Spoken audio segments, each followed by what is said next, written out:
Almost Merry Christmas. Okay, here's one for today.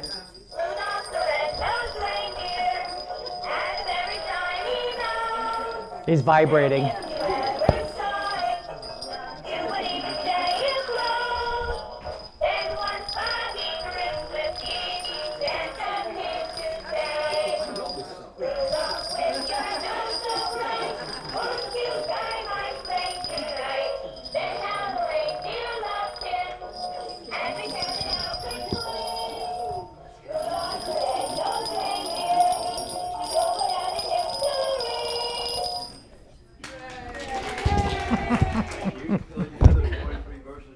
"23 verses, okay. I just like the bells.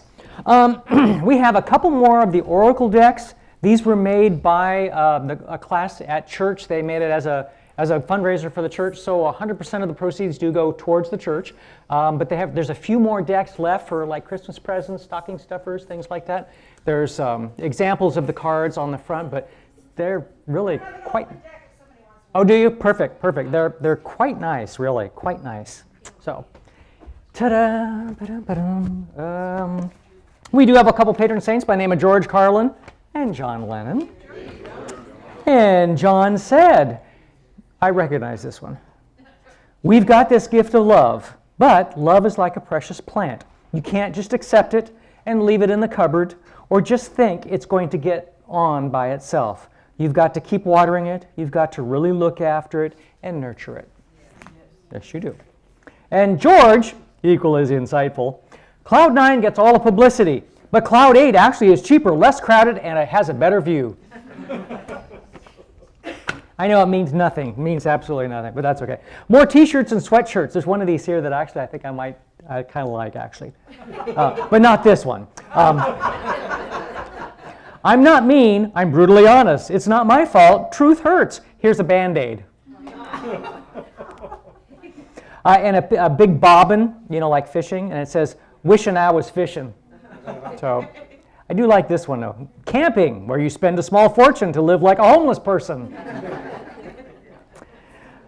"Dusted once, it came back. I'm not falling for that again." All right. Oh, what the heck. "Only in America can pizza get to the house faster than an ambulance." "Only in America are there handicapped parking spaces in front of a skating rink." "Only in America do drugstores make the sick walk all the way to the back for their prescriptions and have healthy people can buy cigarettes at the front." "Only in America do people order double cheeseburger, large fry, and Diet Coke." "Only in America do banks have both doors open and then chain the pens to the counter."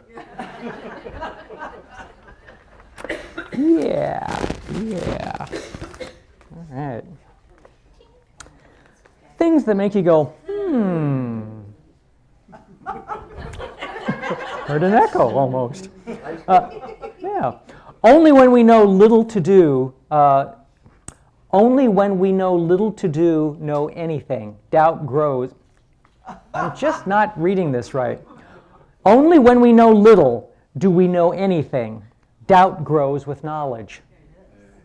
I like that. I'm going to say it. Every great advance in natural knowledge has involved the absolute rejection of the norm. Stupid sons don't ruin a family. It's the clever ones who do. Or daughters, so. All right. To see a world in a grain of sand and a heaven in a wildflower, hold infinity in the palm of your hand and eternity in an hour. Nothing is more highly to be prized than the value of each day. Absolutely true. Absolutely true. All right. And this is the stuff where you actually learn something in church. Water exists on the sun. Studies by an international team of scientists recorded evidence of water in the form of vapor or steam in the sun's dark sunspots at a mere about 5,000 degrees. The darkest part of the sunspot is one of the coolest areas on the sun's surface. At a temperature higher than 8,400 degrees, water becomes unstable and splits into oxygen and hydrogen. I guess I didn't quite know that part, so that was interesting. You know, I am just going to, do we have like enough time for me to read this article? Go for it. Sure. This is from 2002, so it's the last time I read this article. It's all yellowed, obviously. Oh, comics on the back. Oh, sorry, squirrel. 2 weeks short of his 99th birthday, Ruben Landau still works 7 days a week as a lawyer, helping clients with estates and trusts. He reads voraciously, exercises twice a day in his Cambridge, Massachusetts home office, and regularly meets friends for $5 games of gin rummy. Charlotte Chipman, 100, takes yoga and aerobic classes weekly, attends lectures and concerts to stay sharp, and maintains a Rolodex of family birthdays to keep connected. While genetics and exercise may play a role, both seniors say a key to their longevity is their ability to roll with the punches. New research suggests that those who live to be 100 are less likely to dwell on problems and have a better ability to handle stress than those who die younger. Life has a way of mixing grief with joy, evil with good, darkness with light, said Chipman, who lives in Newton, Massachusetts. You have to be good at handling this and go along with whatever comes our way. A small study of women centenarians conducted by the New England found low levels of neuroticism among the oldest people, as did a similar study in Japan. Neuroticism typically includes symptoms of anxiety, obsessions, and phobias. Studies of other groups of centenarians around the world also discussed, in other words, the gist of this article is, chill out. Live longer. Chill out. Don't let things bother you quite so much. Or if you do, figure out ways to get rid of the stress. I tell people over and over and over again in my business that stress is a killer. And it really is. So stop it. Okay. I don't have a whole lot of funnies today, so I'll just read these ones. So, a little girl became restless at the preacher's sermon, dragged on and on and on. Finally, she leaned over to her mother and whispered, "Mommy, if you give him the money now, will he let us go?" A boy was watching his father, a pastor, write a sermon. How do you know what to say?" he asked. "Why, God tells me." "Oh, then why do you keep crossing things out?" Father took his 5-year-old son to several baseball games where the Star-Spangled Banner was sung before the start of each game. Then the father and the son attended a church on a Sunday. Shortly before Independence Day, the congregation sang the Star-Spangled Banner. And after everyone sat down, the little boy suddenly yelled out, "Play ball." Of course he did. Of course he did. A 6-year-old was overheard reciting the Lord's Prayer at a church service, and "Forgive us our trash passes as we forgive those who pass trash against us." Yep, absolutely. This is a nice prayer. I know we're going to do some other ones, but I ran into this one. This is from 2002. We've been doing this a long time, so 22 years. So I have old things here that most of you haven't heard, and I don't recognize anymore. So, may today there be peace within.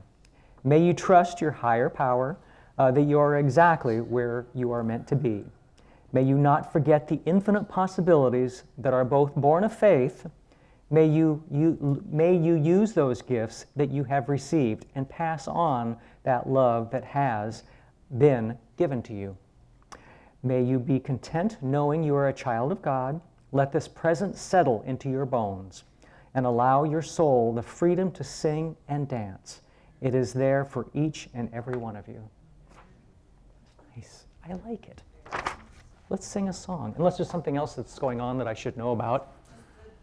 Raffle? I'm gonna be here next week again out front there, so it'll be your last chance to get a raffle ticket, and we'll pull for them next Sunday. Okay. Raffle tickets are $1.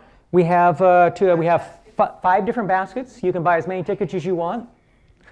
And you can put them all in one basket, one in each, or a couple in whatever, and there you go. And wear your Christmas garb next Sunday. Christmas garb next Sunday, like ugliest sweater contest type thing? Whatever. Okay, well, not whatever, but what else? Beth, what were you? I did. First thing.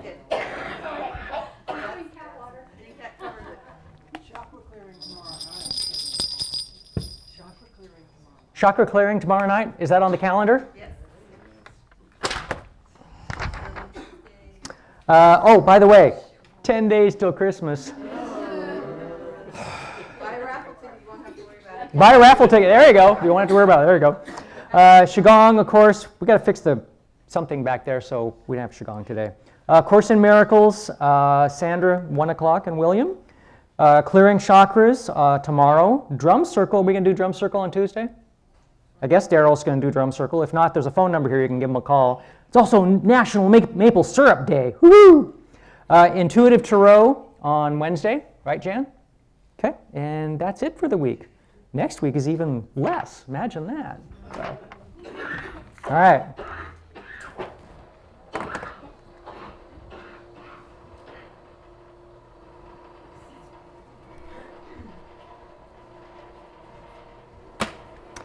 I know there's a song. I almost remember it. You can always ask me again later. Mr. Phil.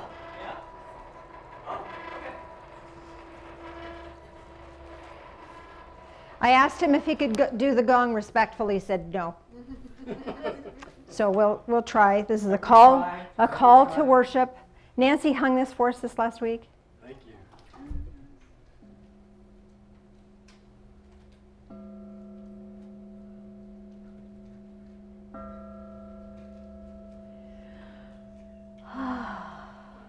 Just be here. Just be. I have a really here. big animal instinct.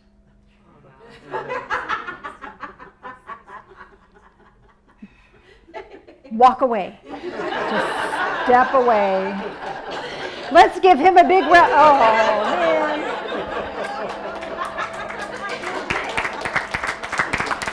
That's a wonderful example of self-restraint gone bad. So Kelly's going to read our church prayer for us. You can just stay there if you'd like. Prayer of forgiveness. Loving Spirit of light, my intentions guide me toward my hopes and dreams. When I feel frustrated, misunderstood, blocked, or distressed, my pain sends me reeling in another direction. I feel wounded by others, and I wound others with my words and actions. My goal is to bless, yet I cannot right now. My imperfections come to the surface, and I feel out of control and out of phase with your love. Clear the wounds received and given. Restore my peace and my joy. Erase the pain that knocks me off my path. Guide me into understanding of myself and others so that I might heal fully. May it be so. The gratitude, I am grateful for the healing of forgiveness. Thank you.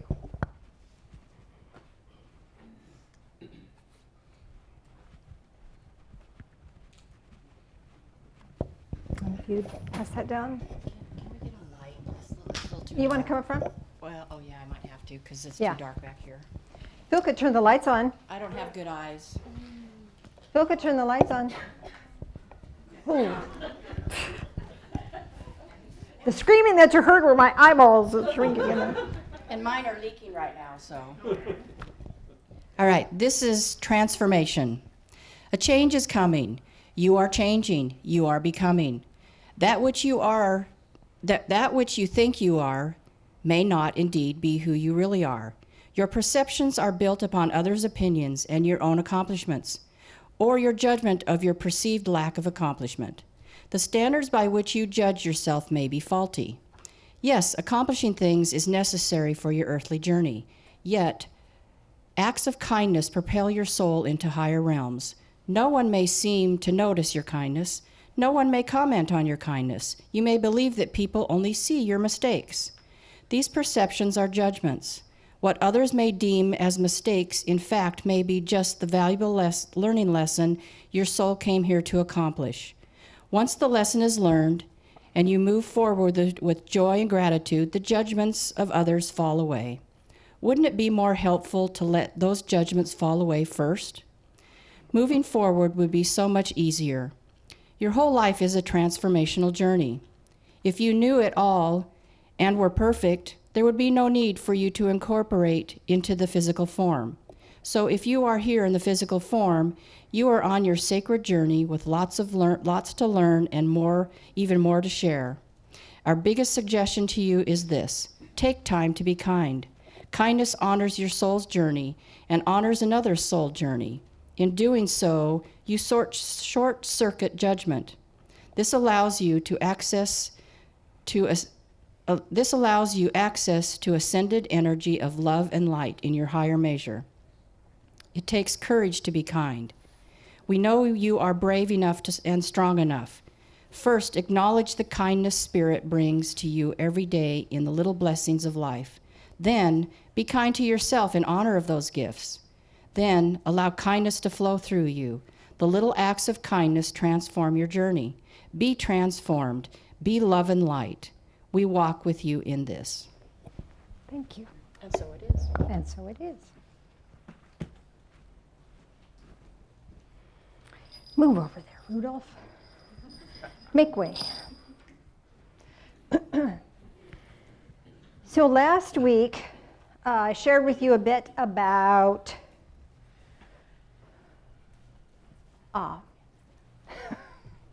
sometimes the conflicts we have at family gatherings. And so I have a little more information about that for you, because we're not all perfect at that. And just like the prayer indicated and this Ancient Ones reading indicated, there's judgments, there's pain, and we want to transcend that. That's our journey. That we all want that. But without specific tools, it's really hard to get there. And so I just have a few more tips and tools and techniques that I'd like to share with you today. First thing I want to touch base with a couple of passages here to set the stage, and then we'll get right into some stuff. I wish you could see this page. It's hilarious. Underlines, markings, coffee stains. I think I've been in this passage a time or two, or 3 or 4 or 5. I think there's even cookie stains in here. It's just, I wish you could see it. It's a mess. Hilarious. So obviously, this is significant for me in this particular part.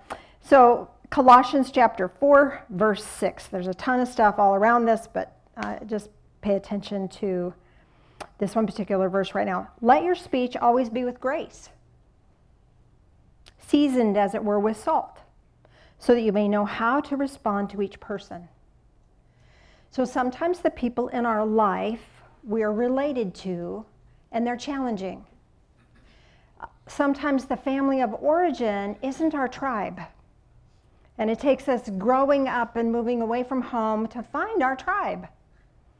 But we still have those family connections, and especially during the holidays, we reconnect with the family.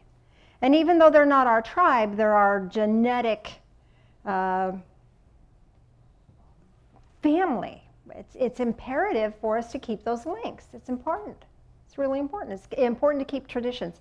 I heard the definition of traditions. It's expectations of dead people.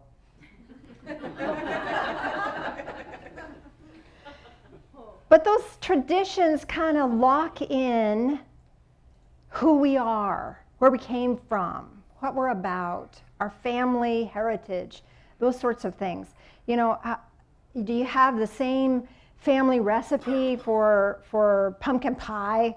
You know, I mean, having the traditional things is like a taste of where you came from, where they came from, where they came from. Some of these traditions have been handed down for generations and generations. So it's good to honor them. Unfortunately, we have to hang out with our family to do that. And sometimes, if your family is like mine, it's not always pleasant. You know, you would like it, you would think it would be, this is my family, but not your tribe necessarily. So I'm going to show you some tips and techniques and tools for being able to survive the holidays. So that's really important, I think. Last time we talked about boundaries and setting clear boundaries, because when you have clear boundaries, And then you know what's healthy for you and what's not healthy for you. And when a boundary is being infringed upon, then you can take action, or hopefully you can. Sometimes you don't notice until way after. You know, sometimes I'd have an interaction with a family member and then go, you know, I just haven't felt well for days. What's going on? Oh, 3 days ago we had this conversation and I didn't stand up for myself because I didn't have the tools to do that. So I'm going to give you some tools for that today. But Proverbs 23, verse 10, do not move an ancient boundary. Boundaries are sacred. You get to set a boundary. It's important. We talked last week a little bit about not casting your pearls before swine or giving that which is good to dogs. And in our culture, dogs are wonderful. I'm going to give my dog good stuff. But back when that was written, dogs were not, they ran in packs and they were not, it was not a pretty thing. So it was about, don't give that which is holy, your holy sacred opinion, your holy sacred spiritual path. Don't give that to people who can't hear it or would devour it, shred it. Don't do that. Have you ever given a dog a stuffed toy? What do they do with that? They rip its guts out. Don't let your guts get ripped out. It's not that your dog is mean. Your dog is just doing what it does.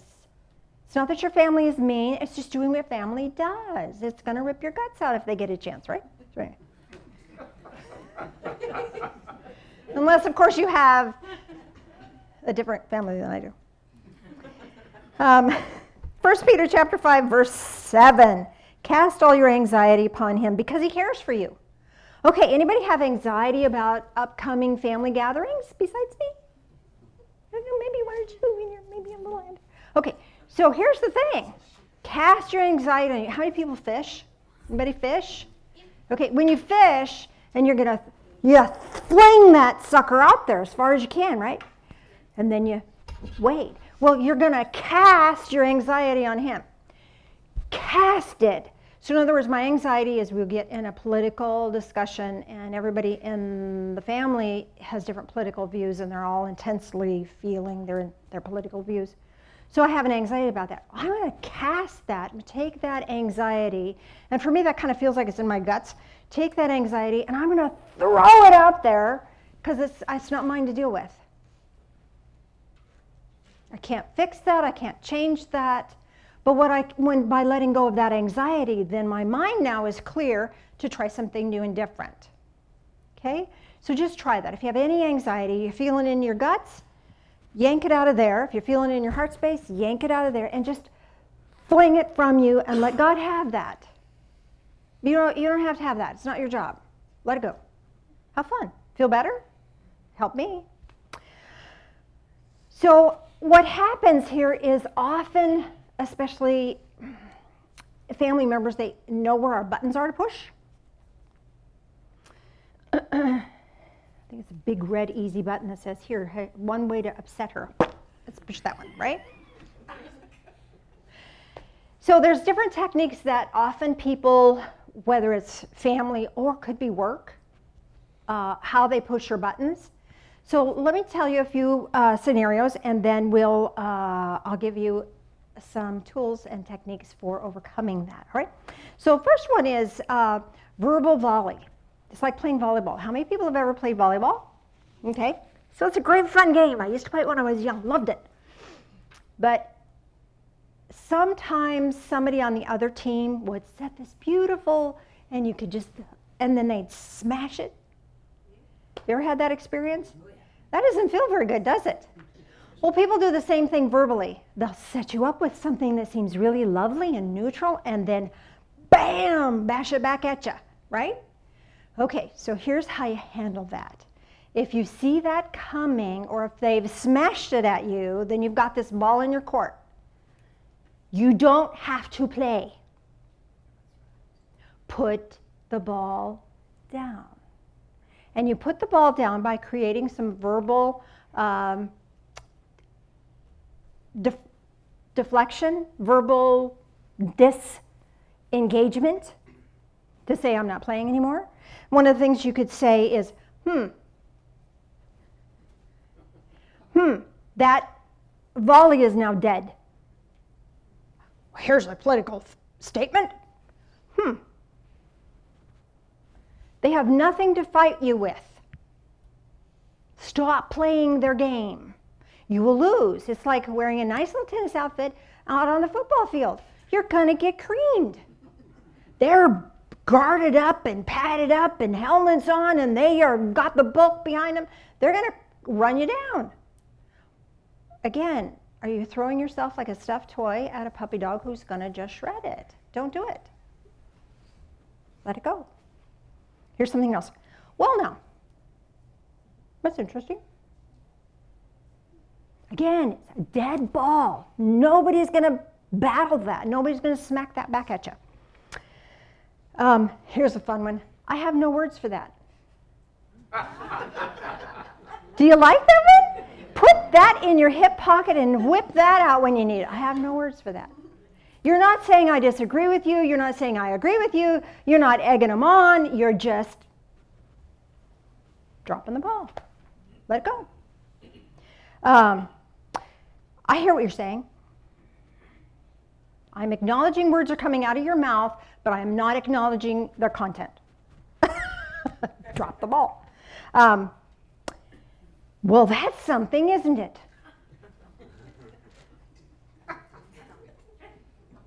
Do you like that one? Yeah. See, these are powerful. Who knew?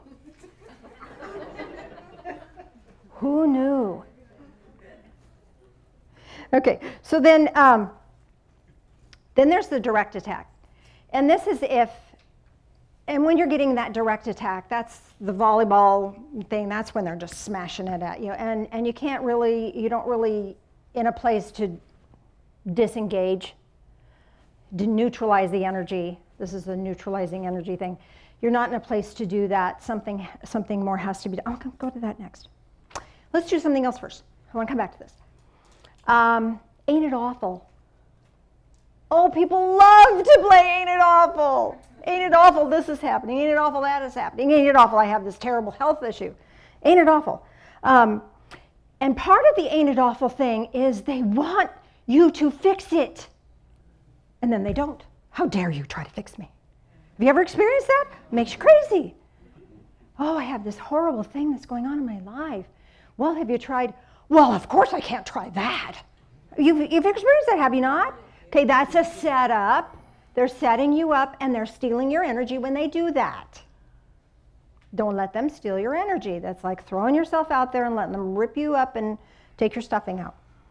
Eat stuffing. Don't let them take your stuffing. My sickness is worse than your sickness. You know, you think, oh man, I had this really bad headache this last week. Oh, well, I get these headaches and they're just terrible, and I on and on and on and on.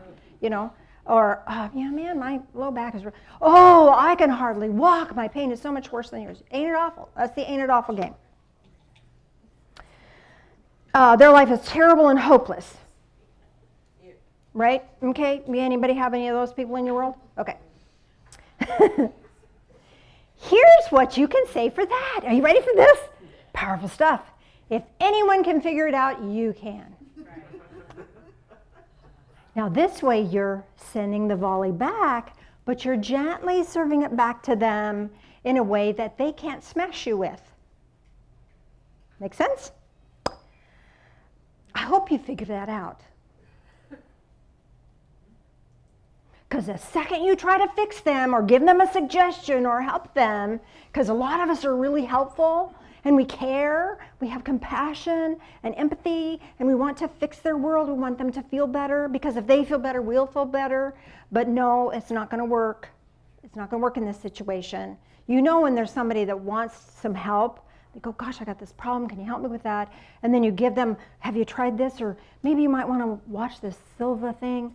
And they go, oh, that's a great suggestion, thank you. That's the kind of person that wants help. But the person that's playing Ain't It Awful doesn't want help. They just want to play Ain't It Awful. And they want their awful to be more awful than any awful you've ever experienced. Because you can't possibly understand they're awful, right? Janice, Yeah. You know, and that's such a good point. I mean, that has happened to me all the time. I have another suggestion for you. How about, I'm sure you'll find your answers. Serve it gently back to them. Your words be seasoned with grace. What a grace to give somebody encouragement. It also deflects all of that. Because then what are they going to whine about? They'll whine about something new. Who knew? What are some of the others? I hear what you're saying. If anyone can figure it out, it'd be you. Right? Yeah? There's also a way to start off when you first show up. If they say, how are you doing? You say, unbelievable. Unbelievable. Set the stage. Gotcha. So that's the way to play that game. Then the direct attack. When setting aside won't work and serving back to them gently with grace, some new insights. You speak your truth and then you add a yes or no question to it. And the reason being is that your truth will set you free and the yes or no gets them to thinking in a different part of their brain. You cannot process data and stay stuck in a story. Can't. So, if you're brave enough, you could say, that hurt my feelings. You know that, right? Because sometimes, especially family, and especially if we've not set a clear boundary, they're used to stepping over the boundary and hurting our feelings. They're used to that. And they're expecting themselves to be able to get away with that because they steal your energy and make themselves feel better and superior, whatever, and then they go on about their world and you're drained. So that hurt my feelings. You know that, right? If it's a direct attack. Now here's the thing. Pick your battles.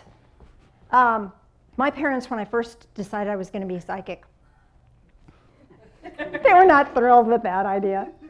And of course there was frequently discussions about how I should get a real job and well, on and on. Their come from made it mandatory for them to try to do that. And I just had to stay in my truth and go, you could be right about that, and do my own thing anyway. You could be right about that. And just let them be where they are, because the other side to that coin is you could be really wrong. But I'm going to find out as my journey. I'm doing this. I didn't say that out loud. So pick your battles. If it's a direct attack because they're stealing your energy, that's one thing. If they really are just trying to help, cut them some slack and just kind of go with flow if you can. But if they're hurtful, if they're hurting your feelings, saying that only a stupid person would believe that about the Bible, that's a direct attack on you and your faith or whatever. Only a stupid person would believe that political thing, whatever. Sounds like you're trying to set me up. Nice try. Sounds like you're trying to set me up to be upset. Nice try. Powerful stuff. Powerful stuff. It's the truth. But we're afraid to speak the truth because we're used to people bulldozing over us and stealing our energy. If you can't stand up for yourself, your energy's already gone. They've already sucked your energy dry. Remember last week, excuse yourself, go to the bathroom, repower up, connect to spirit, get your energy back. How would you do that with nonverbal? And what I mean is, while you're talking, somebody's rolling their eyes and making... So I see you rolled your eyes. That really hurts my feelings. Did you know that? That's a good one. Thank you. Very good. It's the truth. I see this. It's the truth. Speak your truth. Did you know that? Is that what you intended? When you rolled your eyes, it hurt my feelings. Is that what you intended? They have to answer yes or no. And the brain has to get out of judgment. Remember our ancient ones were talking about judgment. Kindness is a key out of judgment. Kindness to ourselves, kindness to other people. When you did that, it felt as if you were wanting to hurt my feelings. Was that your intent? No, I just think you're stupid. Well, calling me stupid kind of hurts my feelings. Did you know that? Remember that question mark? They have to start thinking differently. And then the brain goes, irk. You can see it. It's really kind of fun. You see the brain go, irk. And because they can't stay stuck in their judgment and criticism, they have to answer. The brain is going, yes, no, yes, no. What is it? What is my answer? What do I do? Yes, no. So the brain goes to a different part of the function system, and it short circuits the judgment and the criticism. So this is just powerful stuff that will give you the access point to keep your power, keep your awareness, keep that expanded awareness wherein there is love. You can love these people and disagree with them wholeheartedly. There's a lot of people in this room, I disagree with you politically. I love you anyway. But I'm not going to argue with you because, for you, you're right. And you get to be. Yeah. What about conversations that are criticizing other people? Criticizing other people? Yeah. Okay, same thing. When you criticize that other person, that really hurts me. Did you know that? Wow. That's a good one. Simple, but we don't know. It's tools we don't know. Tools we don't know. So try it. You'll like it. Maybe there'll be more tips for us down the road. But you have a right to set a boundary, and you have a right to speak your truth, gently, with grace, without being ugly, without getting embroiled in all of that. You have freedom to move beyond that. And remember, you're in charge of the game. You don't want to play, just set it down. And you can do that with grace, and you can do that with kindness, and you can do that with calm energy. You can even confront or address a situation. I don't like the word confront. I don't like that because it's hard for me to do that. But I can address a situation by speaking my truth and asking a question. Because my goal is not to hurt another human being. My goal is to get on this sacred path with another human being, even if it's a family member that I disagree with. Because love is the answer. And our song was, you can change the world. You can change the world. You can change your world. Right here, right now. If I could change the world, yeah, you can. You have the tools, you have the power, you have the ability to change the world. And you do that with this higher level of awareness that includes compassion. Compassion for where they are, but without falling into the trap of that. So, timing. Mr. Phil, join me up front. Let's do communion.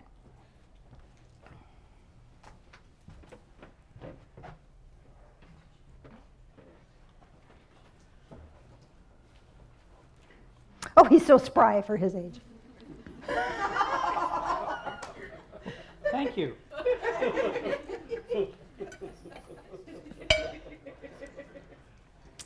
If you're going to be sacrilegious, better to be sacrilegious than sanctimonious. That's right. That's right. Unleavened bread, if you like the tradition of that. Animal crackers, if you want to honor a Native American pathway. And in the cup is gluten-free. Whatever works for you works for us. Join us in prayer, please. Loving Spirit of Light, thank you for receiving our anxieties. Thanks for walking with us as we try some new techniques. We ask that you help us to hold sacred ground with grace in all that we do. These things we ask in the name of Jesus. Amen. Blessing.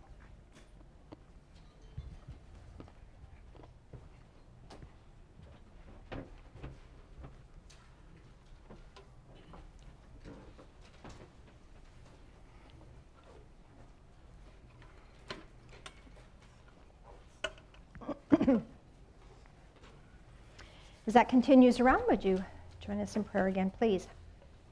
Loving Spirit of Light, as we drink this in, help us to drink in life. All of it. Even the things that are challenging. Help us to rise above those and walk in that space of grace. These things we pray in the name of Jesus. Amen.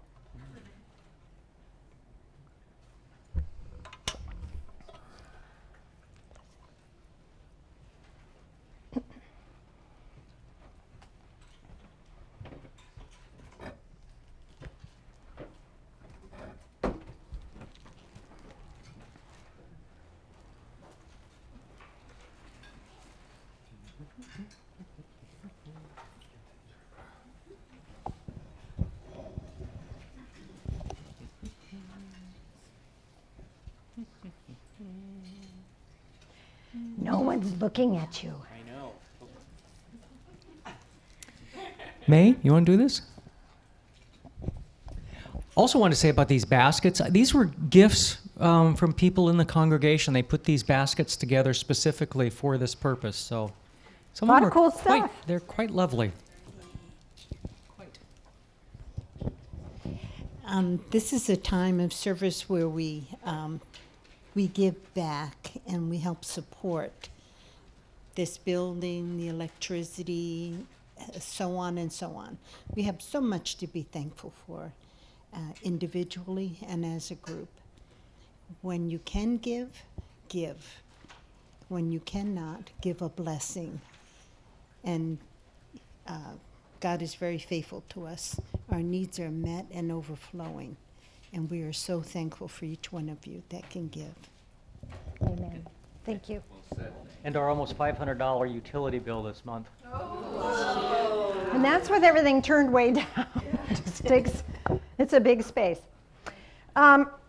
We have, someone's going to do, Valerie's going to do a guided meditation for us here in a minute. I want to set you up as the contribution is going around.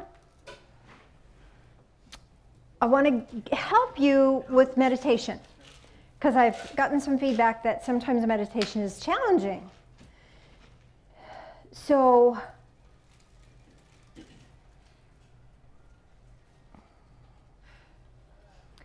if I were just to close my eyes and expect God to put a picture on my eyelids, it wouldn't work.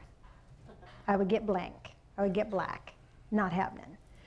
How the visualization works is in your imagination. What happens here is this: our conscious mind has an imagination, and the imagination accesses our subconscious, and the subconscious is connected to spirit more effortlessly than our conscious mind.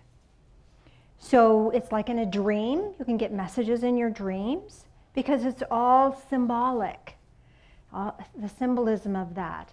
It's that imagination that triggers access to divine source and the information and messages that are ready for you.